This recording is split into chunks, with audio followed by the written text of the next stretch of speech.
Buenos días, profe. El día de hoy le quiero desear un muy feliz día del profesor, ya que usted más que ser un maestro para nosotros, usted ha marcado una huella en nuestras vidas, ya que nos ha enseñado a expresarnos, nos ha enseñado a comunicarnos.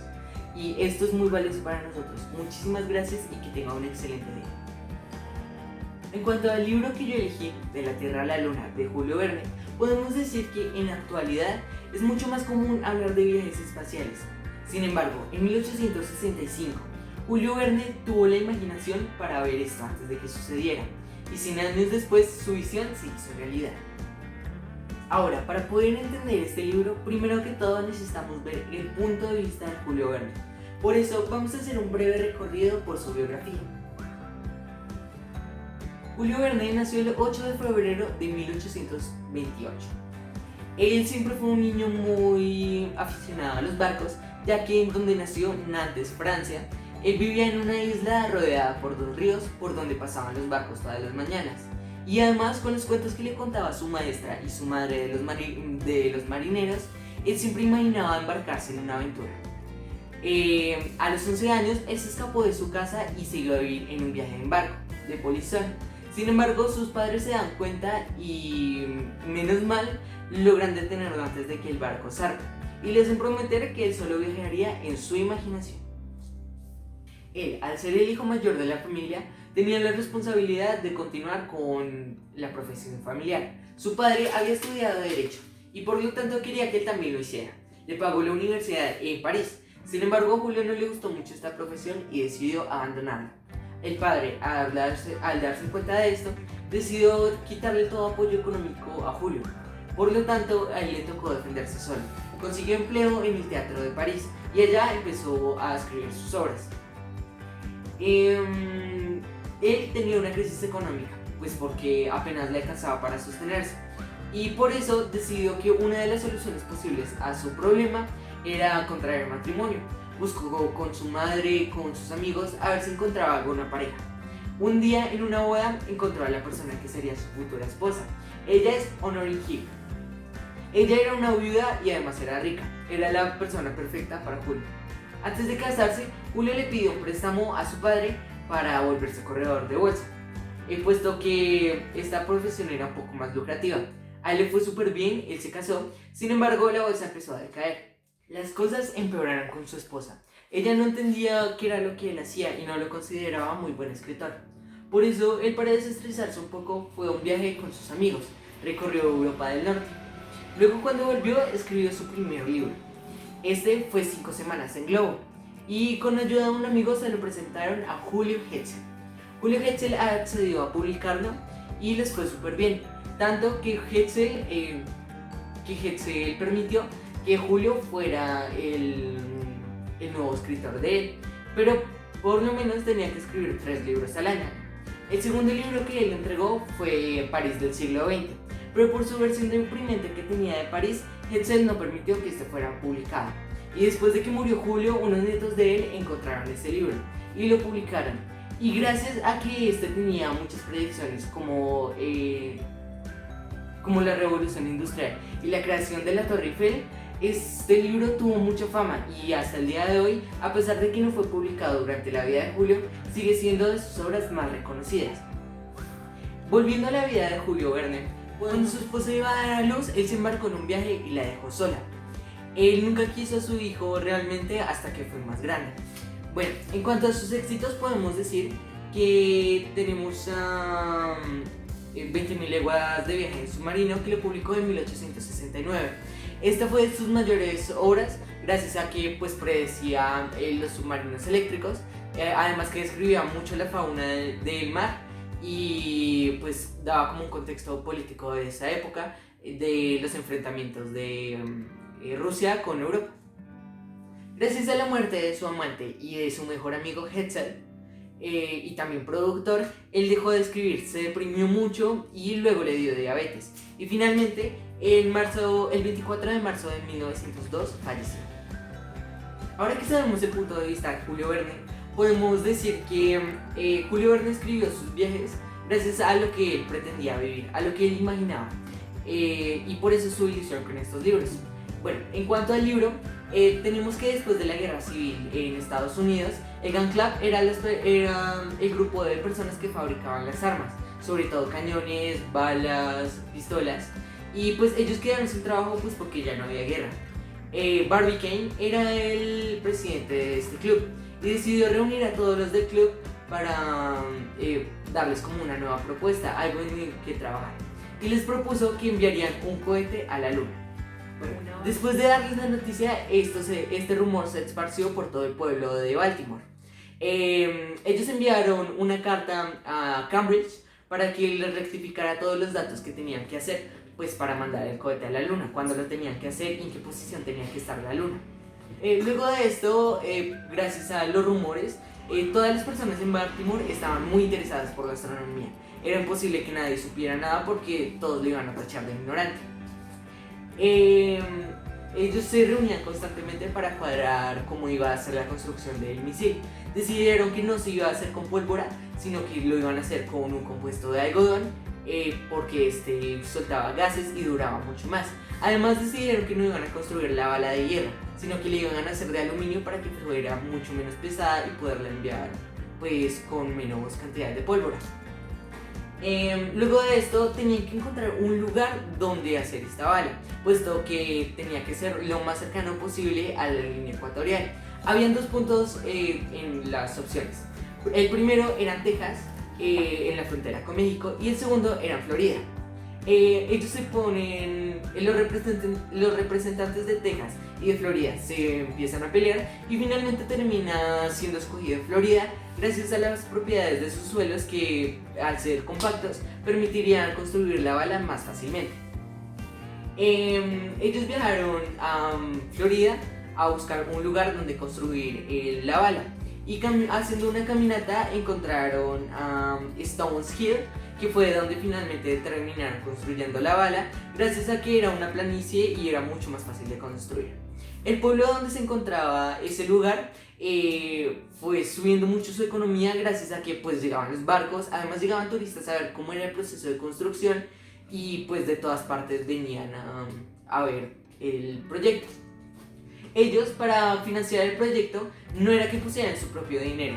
Ellos hicieron un llamado a todos los países para que pudieran como aportar a la causa. Sobre todo aportaron países de Europa, de Norteamérica y también latinoamericanos. Luego de esto empezaron con la fundición de los metales Luego de encontrar el lugar indicado, empezaron a cavar un pozo para allí hacer la fundición de los metales y formar la bala. Luego de terminado esto, se fundió el metal y se metió todo para que llenara la bala. Cuando iban a mostrar al público la bala ya terminada, llegó un señor francés, él era Ardan. Él proponía que él iba a viajar en la bala hasta la luna, iba a ser la primera persona en tocar la luna. Esto conmovió tanto a las personas que todos empezaron a seguirlo, a hacer preguntas, rastrearon el barco donde él viajaba desde Inglaterra hasta Stones Hill.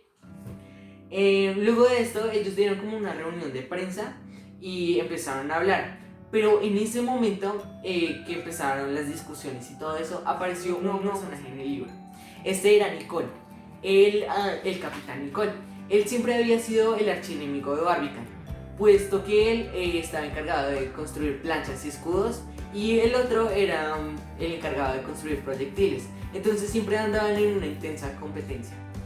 Nicole, cuestionando el funcionamiento de la bala, ha puesto un dinero a Barbicane pues para como seguir con esa rivalidad y la competencia. Nicole perdió casi todas las apuestas y finalmente por el estrés decidieron batirse a duelo entre Barbicane y Nicole. Cuando ellos se iban a batir a duelo, J.J. Maston le avisa a Ardan pues para que los detenga, porque si mataban a Barbicane era posible que no se pudiera realizar el experimento y por lo tanto Ardan no iba a viajar a la luna. Ellos van al bosque donde se iban a encontrar en el duelo. Primero se encuentran a Nicole y le dicen que como que trata de ser razonable y él acepta, pero primero tenían que encontrar a Barbicane porque Ardan les iba a hacer una propuesta. Luego de que lo encuentran, les propone que ellos también deberían viajar a la luna. Esto los deja magnificados y aceptan. Unos días después, ya cuando estaba listo el cohete, tenían que cargar la pólvora. Hubo casi una explosión, pero menos mal por los cuidados de Gun Club, no pasó nada. El 1 de diciembre se suponía que era la fecha indicada para que fuera el viaje. Ellos se montaron, equiparon las provisiones, decoraron el lugar y salieron. Este ruido se escuchó por todo Estados Unidos y además dejó ensordecidos a los que se encontraban presentes en Florida. Antes de esto, el Gun Club había mandado a construir un telescopio en unas montañas rocosas, pues para que fuera visible todo el trayecto del viaje. Sin embargo, cuando fue el momento de lanzar el cohete, estaba lloviendo y los días posteriores también llovió. Por lo tanto no se logró ver sino hasta una semana después. Cuando lograron por fin ver cómo había llegado el cohete, resulta que el cohete había sufrido una desviación inesperada y terminó rodando eternamente por la luna. Y así concluye nuestro libro. Resulta que Barbicane, Nicholson y Arjen solo llevaban provisiones para 2 meses. Este libro tiene una secuela que habla de cómo ellos lograron regresar a la luna. Sin embargo, de la Tierra a la luna termina en el momento de que el cohete sigue orbitando la luna. A continuación vamos a hablar de los personajes del libro. Bueno, primero que todo tenemos al protagonista, él es Barbicane. Él no tiene una pierna y además él es muy buena gente, es un líder democrático, pues porque toma las opiniones de todas las personas de Gun Club. Es muy eficiente ya que logró pues hacer ese proyecto que era enorme. También podemos decir que era un experto en balística y también que tomaba una actitud digamos un poco negativa frente a Nicholson, pues porque siempre era como la competencia constante. Además también podemos hablar de Nicholson. Nicholson era un personaje secundario que siempre fue la competencia constante de Barbicane, puesto que él era el que hacía las planchas y los escudos pues para evitar los proyectiles. Él siempre fue digamos que un poco egoísta y también su principal objetivo era como ser el mejor y siempre tener la razón. Sin embargo, cuando es invitado a subir a la luna, su actitud cambia totalmente y coopera con los demás. También tenemos a Ardan, que Ardan es como el personaje que aparece de repente en la historia, porque aparece más después de la mitad del libro. Él es un francés que escucha pues del proyecto y se interesa y decide ir a Stones Hill pues para hacer parte del proyecto. Y además escribe una carta a Barbicane diciendo que por favor adecúe la bala con unos asientos pues para que él pueda subir a la luna. Él al dar digamos que como su vida, todas las personas lo toman como ejemplo a seguir y todo el mundo quiere estar con él, se vuelve una celebridad. Y pues también es el que evita pues el duelo entre Barbicane y Nicholson. Y pues se podría decir que su principal habilidad es como ser carismático, porque él mismo reconoce que de pronto no sabe tanto de balística, pero todas las personas lo quieren es por su forma de expresarse. Y también tenemos al último personaje que también es secundario, es J.T. Maston. Él es el secretario de Gun Club y es uno de los mejores amigos de Barbicane, y él tiene una mano postiza y digamos que su actitud siempre es como a tratar de encajar en el grupo a pesar de que él no sabe tanto de balística. Al principio de la historia lo mencionan de exagerado, pero es como para estar con el Gun Club. Otros personajes que tenemos en la historia son el general Morgan y el mayor Epistone. Ellos realmente no son muy relevantes en la historia, sin embargo ellos ayudan en la construcción del Columbia, que es pues el cohete, y también son miembros del Gun Club. En su personalidad podemos tener que saben mucho de balística y pues no solo de balística sino de química, de física.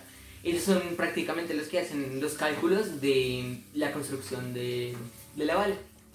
Con respecto a la narrativa del libro, podemos decir, pues primero que todo, Julio Verne, él siempre en sus libros relataba como las historias, cómo él se proyectaba, lo que él quería hacer de más grande, que pues finalmente lo logró hacer al final de su vida, pero realmente no fue muy feliz.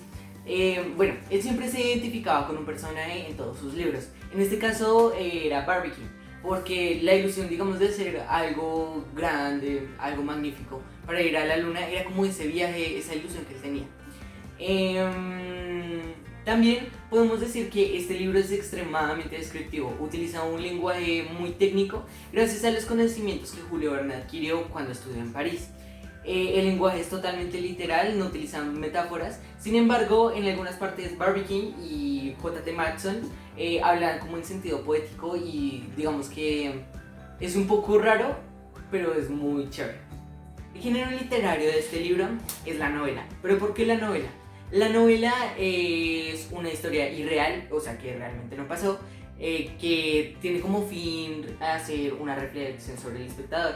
En este caso es que nada es imposible y que todos podemos soñar, que por más grande que parezca, todo se puede realizar.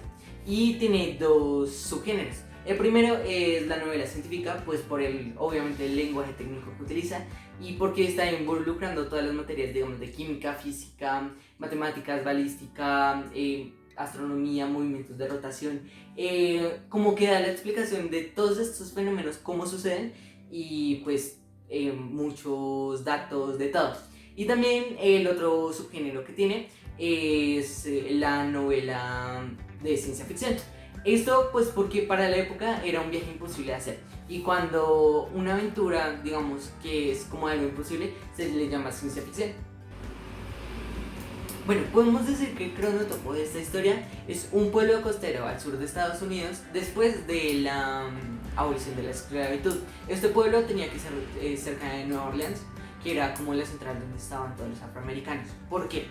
Por varios factores. El primero de ellos es la mano de obra. Durante la construcción del Gun Club siempre se nos mencionó que había igualdad de condiciones para los afro y los americanos. También resulta que para esa época era muy difícil, digamos, que sostener a un pueblo si no estaba cerca de las capitales. Por eso es que se dio el enfrentamiento entre Texas y Florida para ver para ver dónde se iba a construir el proyecto, porque esto iba a traer el desarrollo económico hacia ese estado. También podemos decir que los insumos que llegaban para la construcción del Gun Club llegaban por vía marítima, por lo tanto se puede deducir que es un pueblo costero. Y por último, podemos decir que es después de la abolición de la esclavitud. ¿Por qué? Porque resulta que para la época de la guerra civil el enfrentamiento fue por la esclavitud, ¿no? Si no se abolía, iba a seguir la guerra y por lo tanto el Gun Club iba a seguir teniendo trabajo. Por lo tanto, no se iba a construir el Columbia, pues porque estaban ocupados en otras cosas. Entonces, de modo que si no hubiera sido un pueblo costero después de la guerra de la esclavitud en pues, el sur de Florida, no se hubieran podido entrar los insumos, no se hubiera tampoco dado digamos que un enfrentamiento entre Texas y Florida por el desarrollo económico. Y además tampoco la mano de obra no hubiera sido tan fácil de conseguir. Entonces pues por todas estas cosas se puede deducir que el cronotopo de esta historia es así. El sentido comunicativo de este libro es narrativo, puesto que Julio Verne lo que intenta hacer con este libro es plasmar sus sueños y pues narrar y envolvernos con su historia. Pues digamos como meternos en la trama y hasta saber qué pasó en el desenlace. Y el segundo sentido comunicativo que tendría este texto es inspirar a las personas. ¿Por qué inspirar? Porque primero que todo Julio Verne siempre quiso viajar. Digamos que él de joven no lo pudo hacer, pero con su perseverancia terminó haciéndolo. Entonces lo que él propone con su libro es que nosotros aprendamos a soñar, que no porque veamos algo grande o porque digamos las demás personas crean que no es posible, nosotros dejemos de hacerlo, que siempre tenemos que lograr nuestras metas. En cuanto a la enseñanza, este libro me deja como reflexión que no podemos dejar que la rivalidad se meta tanto en nuestras vidas que nos desvíe de nuestros objetivos. Siempre debemos tener una autoestima clara, debemos tener claras nuestras metas y sobre todo no podemos limitarnos a no soñar. Siempre tenemos que ir más allá, siempre tenemos que tener como esperanzas. No importa que algo sea imposible, se puede lograr. Bueno, en la realidad podemos tomar como ejemplo a Colombia. Colombia durante toda su historia ha estado en conflicto. Y sí, bien es cierto que se han implementado algunos acuerdos de paz, pero estos no han sido lo suficientemente duraderos. Debemos luchar por la paz, así como el ejemplo de Nicholson y Barbie King. Nosotros podemos luchar por la paz mediante la educación, dejando de lado el bien personal y más bien tomando en cuenta el bien común. Y puede que tengamos diferentes ideologías, pero de igual manera se puede mediar y que ambas partes ganen. Luchemos por una Colombia en paz. Esa es la invitación y es la reflexión que yo saco de este libro. Hasta luego, profe. Muchísimas gracias.